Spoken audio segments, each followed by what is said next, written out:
Hello, ഇതൊക്കെ കണ്ടപ്പോൾ തന്നെ എല്ലാവർക്കും മനസ്സിലായിട്ടുണ്ടാവും ഇന്നത്തെ വീഡിയോ എന്താണെന്നുള്ളത്. അതെ, നമ്മളിന്ന് കൂടൽമാണിക്യത്തിൽ പോയിട്ടുണ്ടായിരുന്നു. ഇപ്പോൾ അവിടെ ഉത്സവം നടന്നുകൊണ്ടിരിക്കുകയാണ്. അപ്പോൾ പോണ വഴിയിലും അമ്പലവും ഒക്കെ അടിപൊളിയായിട്ട് ഫുൾ ലൈറ്റ്സായിട്ട് കാണാൻ നല്ല രസമുണ്ടായിരുന്നു. പോകുന്ന വഴിയിൽ നിറച്ചും കടകളും ലൈറ്റ്സും നല്ല രസമാണ്. ഞങ്ങൾ ഇവിടുന്ന് ഒരു 6:30 ആയപ്പോൾ അവിടെ എത്തിയിട്ടോ. ഇതാണ് അവിടുത്തെ പന്തൽ.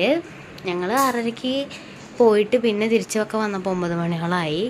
കാരണം അത്ര സാധനങ്ങളും അത്ര രസമുണ്ട് കാണാൻ. അതൊക്കെ എക്സ്പ്ലോർ ചെയ്ത് വരുമ്പോൾ തന്നെ അത്യാവശ്യം സമയമായിട്ടുണ്ടായിരുന്നു. ഇതേ പൊന്നിയൊക്കെ ഉണ്ടായിരുന്നു കേട്ടോ. പൊന്നിക്ക് ഭയങ്കര ഇഷ്ടമായി ഉത്സവമൊക്കെ. ഇത് ഞാൻ അവിടെ കണ്ട ഒരു സംഭവമാണ്. ഇതെന്താണെന്ന് എനിക്കറിയില്ല. എന്തായാലും കണ്ടപ്പോൾ ഞാൻ വീഡിയോ എടുത്തതേ ഉള്ളൂ. ഇതേ നമ്മുടെ ബജ്ജിക്കട. നമ്മൾ കോളിഫ്ലവറും കുൽക്കി സർബത്തും അതൊക്കെയാണ് കഴിച്ചത്. പിന്നെ ഇതേ നമ്മുടെ പൊന്നിയുടെ കുറച്ച് വീഡിയോസേ ഞാൻ എടുത്തുള്ളൂ. അത് കഴിഞ്ഞ് ഈ ഒരു സാധനവും കഴിച്ച് ഞാൻ അവിടുന്ന് പോന്നു.